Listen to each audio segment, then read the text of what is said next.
दी print के YouTube channel को subscribe करें और ताज़ा अपडेट्स पाने के लिए बेल आइकन दबाएं।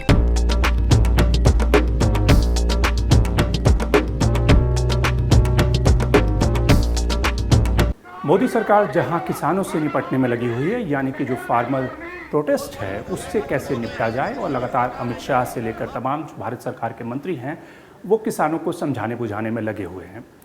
लेकिन बीजेपी क्या कर रही है? बीजेपी का जो संगठन है वो इस समय क्या कर रहा है? बीजेपी का जो संगठन है वो इस समय मिशन पश्चिम बंगाल पे लगा हुआ है, और ख़ास करके कहें उसको और थोड़ा सा सिंप्लीफाई करें तो मिशन भवानीपुर। तो मिशन भवानीपुर क्या है, बात करेंगे प्योर पॉलिटिक्स में मिशन भवानीपुर की। बीजेपी का जो पश्चिम बंगाल का मिशन है कि किस तरह से पश्चिम बंगाल का जो विधानसभा चुनाव है आने वाले दिनों में उस पर कैसे कब्जा किया जाए, उस पर कैसे होल्ड बनाया जाए। और इस समय बाकी राज्यों में जो विधानसभा के चुनाव होने हैं, जिसमें कि केरल का विधानसभा चुनाव होना है, असम का विधानसभा चुनाव होना है, उन सबसे ज़्यादा जो बीजेपी हाईकमान की नज़र है, जो फोकस है, जो कंसंट्रेशन है, वो पश्चिम बंगाल पे है। या कह सकते हैं कि एक तरह से अमित शाह के लिए डू एंड डाई की स्थिति है ममता बनर्जी को हराना। तो मिशन भवानीपुर क्या है, इस पर हम बात करेंगे प्योर पॉलिटिक्स में। तो शुरुआत करते हैं। बीजेपी अध्यक्ष जेपी नड्डा आज से 2 दिनों के पश्चिम बंगाल के दौरे पर हैं, जो उनका 120 दिनों का प्रवास का कार्यक्रम है, जिसमें कि वो जिन राज्यों में विधानसभा के चुनाव होने हैं वहाँ पर पार्टी की तैयारी, वहाँ पे पार्टी को कैसे मजबूत किया जाए, और साथ ही लोकसभा चुनाव यानी कि 2024 के लोकसभा चुनाव की तैयारी के लिए खास करके उन राज्यों में जहाँ से बीजेपी सीटें ज़्यादा संख्या में निकाल सकती है, उस प्रवास के कार्यक्रम पे रवाना हुए हैं। ये उत्तराखंड से शुरू हुआ था, लेकिन जो सबसे सिग्निफिकेंट बात है, जो सबसे महत्वपूर्ण बात है, वो पश्चिम बंगाल के नड्डा के दौरे पर ये है कि वो उस कंस्टिट्यूंसी में जा रहे हैं जो ममता बनर्जी का अपना होम टर्फ है, या फिर ममता बनर्जी की अपनी होम कंस्टिट्यूंसी है, वो भवानीपुर। आखिर जब एक पार्टी का प्रेसिडेंट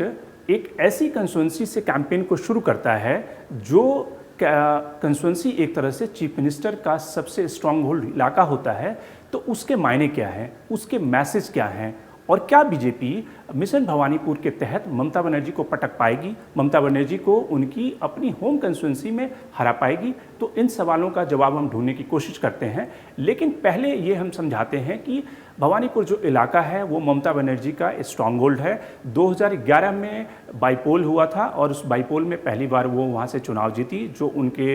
एक खास लेफ्टिनेंट थे, उन्होंने उनके लिए सीट खाली की थी, और उस पर ममता बनर्जी ने बड़ी आसानी से करीब 55,000 की लीड लेते हुए उस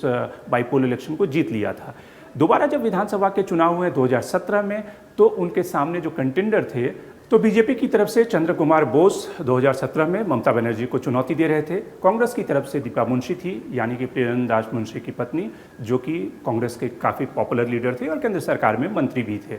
हालांकि चंद्र कुमार बोस उस विधानसभा चुनाव में कोई बहुत ज़्यादा ममता को टक्कर नहीं दे पाए, और हालात यहाँ तक हो गए कि चंद्र कुमार बोस को अपना ऑफिस खोलने के लिए वहाँ पर काफ़ी मशक्क़त करनी पड़ी, यानी उन्हें मकान नहीं मिल रहा था अपना ऑफिस खोलने के लिए। और जो तृणमूल के समर्थक थे उन लोगों ने स्थिति इस तरह कर दी थी कि चंद्र कुमार बोस को काफ़ी दिनों तक जद्दोजहद करनी पड़ी अपना इलेक्शन ऑफिस खोलने के लिए। उस चुनाव में अमित शाह ने अंतिम दिन कैंपेन किया था, और अमित शाह ने जो मतदाता थे उनसे अपील की थी कि अगर तृणमूल कांग्रेस को आपको राज्य से उखाड़ना है, राज्य से उन्हें राज्य में हराना है, तो उसके लिए ज़रूरी नहीं कि ढेर सारी सीटें जीती जाए, बल्कि सिर्फ एक सीट भवानीपुर में अगर आप ममता को हरा देते हैं तो तृणमूल की हार तय है। अब सवाल यह है कि ममता को उनकी सीट पर, उनकी होम कंस्टिट्यूंसी में हराना कितना मुश्किल है, कितना आसान है, या सिर्फ बीजेपी जो है इस समय एक साइकोलॉजिकल वॉर खेल रही है, ममता बनर्जी पर प्रेशर बिल्डअप कर रही है? तो थोड़े से हम आंकड़ों की बात कर लेते हैं। अगर 2014 की बात करें, 2014 का लोकसभा चुनाव, जहां पर साउथ कैलकाटा, जिस इलाके में भवानीपुर आता है असेंबली कंस्टिट्यूंसी, वहां पर बीजेपी दूसरे नंबर पे रही थी। तथागत राय, जो कि बाद में गवर्नर हो गए, वो द्वितीय स्थान पे थे। 2019 की बात करें, जब चंद्र कुमार बोस ही साउथ कैलकाटा से लड़े थे, तो उन्हें 4,71,000 वोट पड़े थे, जो कि एक बहुत ही सिजेबल नंबर ऑफ वोट्स हैं और जो टीएमसी का कैंडिडेट जीता वो 1.5 लाख के मार्जिन से जीता था। तो इससे ही साबित होता है कि बीजेपी का उस इलाके में अपना अच्छा खासा वोट बैंक है और बीजेपी ममता बनर्जी को अगर हरा नहीं सकती तो कम से कम उन्हें अपनी कंस्टिट्यूंसी में घेर तो निश्चित रूप से सकती है या ममता बनर्जी पर एक प्रेशर बिल्डअप कर सकती है और ममता बनर्जी हो सकता है कि एक सुरक्षित सीट की तलाश में दूसरी सीट से भी चुनाव लड़ें। और ऐसा इतिहास में ऐसा नहीं है कि मुख्यमंत्री अपनी सीट से हारे नहीं हैं, ऐसे ढेर सारे उदाहरण हैं। जो उदाहरण मैं आपको देता हूं कि किस तरह से मुख्यमंत्री सिटिंग चीफ मिनिस्टर अपनी सीट हार गया है, पार्टी तो हारी ही है और कई केस ऐसे भी हुए हैं कि सिटिंग चीफ मिनिस्टर हार गया है लेकिन पार्टी जीत गई है। ताज़ा उदाहरण आपको देते हैं झारखंड से, जहां की मुख्यमंत्री रघुवर दास थे और वो अपने सिटिंग सीट से चुनाव हार गए। वहां पे बीजेपी के रिवल सरयू राय थे जो काफ़ी पुराने दिग्गज नेता हैं और उन्होंने एक तरह से रघुवर दास को हरा दिया था, हालांकि पार्टी वहां भी हार गई थी चुनाव। इससे पहले अगर देखें 2017 के विधानसभा चुनाव में तो हरीश रावत जो उत्तराखंड के मुख्यमंत्री थे वो अपने सीटिंग सीट से हार गए थे और वहां पे पार्टी भी हार गई। कैप्टन अमरिंदर सिंह जो कि पंजाब के इस समय मुख्यमंत्री हैं वो 2017 में 2 सीटों से लड़े थे और एक सीट से वो चुनाव हार गए थे, एक सीट से वो चुनाव जीत गए, इसलिए बच गए और मुख्यमंत्री इस समय हैं। आप उससे पहले देखें हिमाचल प्रदेश का एग्जाम्पल, हिमाचल प्रदेश में प्रेम कुमार धूमल मुख्यमंत्री थे और उन्होंने अपनी सीट बदली थी और उस सीट से उन्होंने चुनाव लड़ा और जिसमें कि वो चुनाव हार गए, हालांकि पार्टी वहाँ पे जीत गई और जिसके कारण जयराम ठाकुर को वहाँ पे मुख्यमंत्री बनाना पड़ा। खंडूरी साहब जो कि उत्तराखंड के मुख्यमंत्री थे और वो अपनी सीट से चुनाव हार गए थे और जिसके कारण बीजेपी की वहाँ पे सरकार नहीं बन पाई। लक्ष्मीकांत पार्सेकर जो गोवा के मुख्यमंत्री थे वो अपनी सिटिंग सीट से चुनाव हार गए थे।